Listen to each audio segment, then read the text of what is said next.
If he doesn't leave that mountain open, we should be safe to flip Path of Mettle this turn.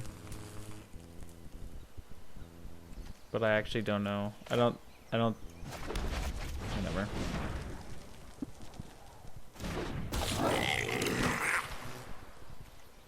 Oh, yeah, we got it.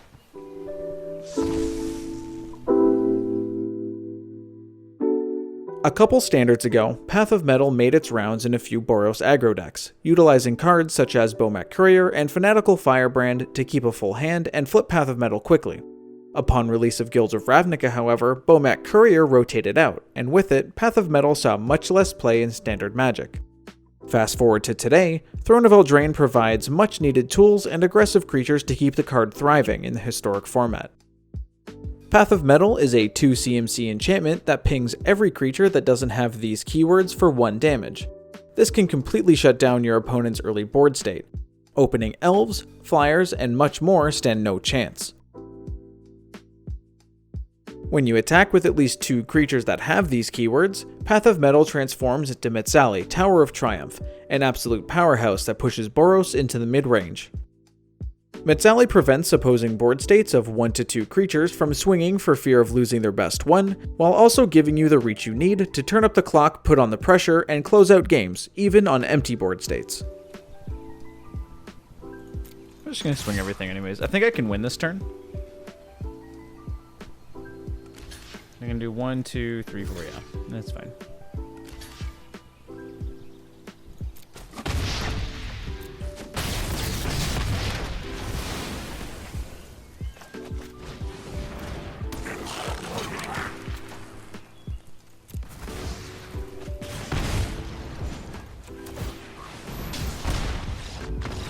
Game 1. To get this thing rolling in the first place, we need our own roster of such keyworded creatures. Haste being the most important keyword in relation to flipping Path of Mettle, 4 of 5 of our creatures are endowed with the mechanic and are also adept in combat in their own ways. Fervent Champion and Fanatical Firebrand take up our 1-drop slots. Champion provides some combat prowess, and Firebrand pressures low-statted creatures or can hang back and sack to help our other creatures deal with larger threats. Robber of the Rich can act as our effective replacement for Bomat Courier, albeit with a lower ceiling for card advantage. However, it comes with a larger body than the majority of our roster, and the ability to block flyers if necessary. Tajik Legion's Edge is both our deck's guardian angel and largest potential threat, synergizing with a variety of cards in our arsenal. Playing Tajik on curve adds an unbelievable amount of pressure to the board, and his active First Strike keeps him alive in combat to further buff creatures later into the game. He's also the only reason we're running Swiftblade Vindicator. Vindicator is an absolute menace when played on curve with Tajik. In fact, you may find yourself playing it over Path of Mettle on turn 2 with a Tajik in hand. Well, what a surprise.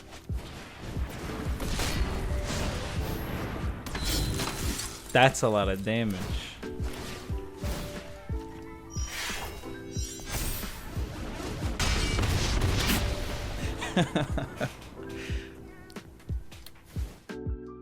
Seven damage on turn 3, 10 by turn 3 if you're playing your cards right, is ridiculous. If the pair is left untouched, Vindicator will swing for 6 damage alone and be avoiding removal left and right. With all this speed and damage, it may be really tempting to overextend. But remember, Tajik can only help so much and can't protect from a true board wipe, which in most cases honestly is inevitable. But what then? Outlaw's Merriment sits at the tippy top of our curve with a whopping 4 CMC, and on the board it covers for Boros aggro's biggest weakness, running out of creatures. Spitting out a random human every turn can help you stabilize verse attackers, gain you some life when you're running low, and even give you access to the cards exiled with Robber of the Rich. When facing down an overwhelming board state, Merriment even allows you to safely wipe the board with Deafening Clarion. Clarion deals with most issues, especially against the wide variety of tribal decks in the format. The life gain side of Clarion is also extremely useful and one of our only 2 ways to gain life in this deck. I actually found myself using this half more than I initially thought I would. Not to mention, by design, Tajik allows you to use both halves of Clarion without clearing your side of the board. For smaller board states, or a particularly annoying planeswalker, Lightning Strike may be a suitable solution. If you find that 3 damage is unnecessary, or that the 2-drop slot is a bit crowded, consider swapping Lightning Strike out for Shock. For when planeswalkers pose more of a threat, or there is an impossibly large creature on board, Conclave Tribunal is a catch-all solution that your creatures can help get down quick and early. If I'm honest though, I found this card a bit lackluster and will consider changing it to cheaper alternatives like Prison Realm or more permanent solutions such as Ixalan's Binding. The 22 lands in this deck are pretty straightforward: 5 plains, 7 mountains, playsets of both Sacred Foundry and Clifftop Retreat, and one of each Castle Ardenvale and Embereth.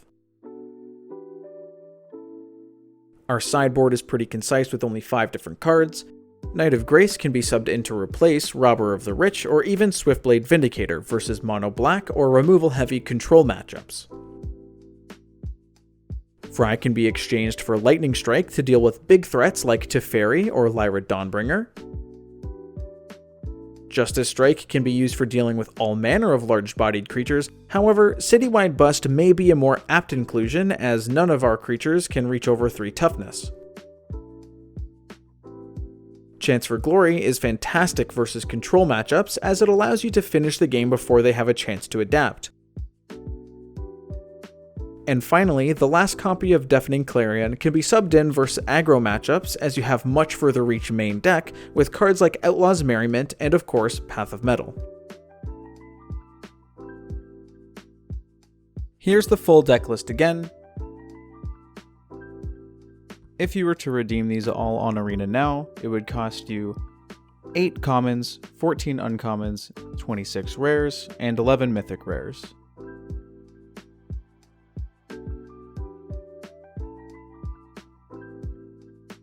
I just want to say that there's a lot of options when it comes to creature choices when building a deck around Path of Mettle, and that a lot of amazing options like Gingerbrute and Aurelia were left out of this deck completely.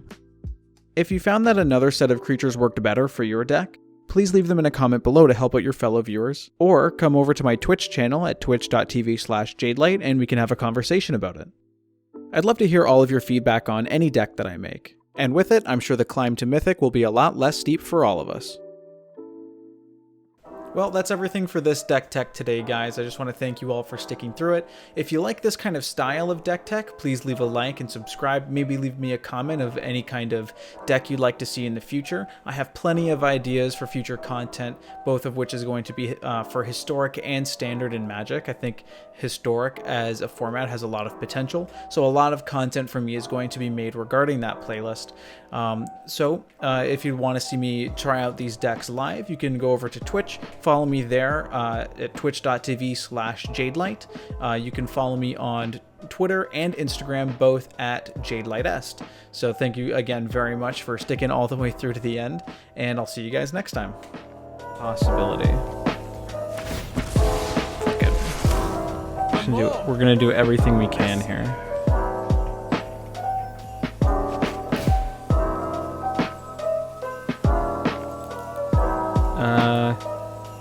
We're only going to sack 2. It's going to be these 2. And we're going to deal damage to these. We're going to cut his life in half.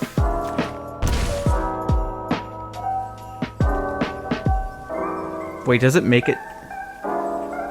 Wait, how the fuck? I mean, okay, but how the fuck? That's, oh my god, it's fucking working.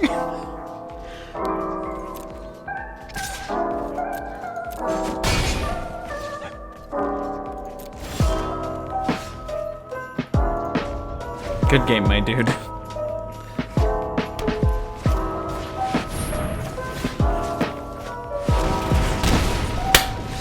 Fuck, dude, how? How is that working? Jesus Christ. no sense.